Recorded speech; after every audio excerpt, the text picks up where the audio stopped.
صلی اللہ علیہ وآلہ وسلم۔ بسم اللہ الرحمن الرحیم۔ السلام علیکم ورحمۃ اللہ وبرکاتہ۔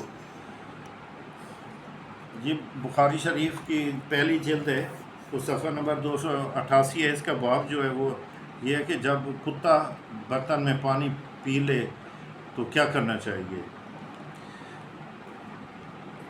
ہم سے عبداللہ بن یوسف نے بیان کیا، انہیں امام مالک نے ابو الزناد سے خبر دی، وہ ایرج سے، وہ سیدنا ابو ہریرہ رضی اللہ تعالیٰ عنہ سے روایت کرتے ہیں کہ رسول اللہ صلی اللہ علیہ وآلہ وسلم نے فرمایا، جب کتا تم میں سے کسی کے برتن میں سے کچھ پی لے تو اس کو 7 مرتبہ دھو لو تو پاک ہو جائے گا۔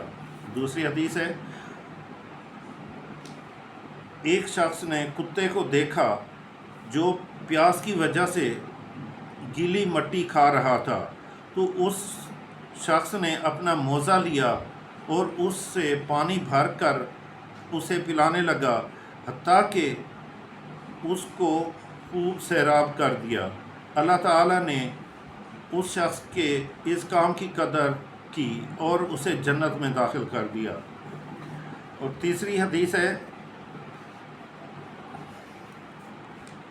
انہوں نے کہا، مجھ سے حمزہ بن عبداللہ نے اپنے باپ یعنی سیدنا عبداللہ بن عمر رضی اللہ تعالیٰ عنہ کے واسطے سے بیان کیا، وہ کہتے تھے کہ رسول اللہ صلی اللہ علیہ وآلہ وسلم کے دور میں کتے مسجد میں آ جاتے تھے، لیکن لوگ ان جگہوں پر پانی نہیں چھڑکتے تھے صلی اللہ علیہ وآلہ وسلم۔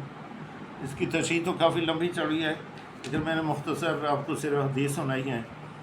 تو اللہ پاک قبول کرے میرا سنانا اور آپ کا سننا، اور اللہ پاک ہمیں باعمل انسان بنائے اور صراط مستقیم پر چلائے۔ السلام علیکم ورحمۃ اللہ وبرکاتہ۔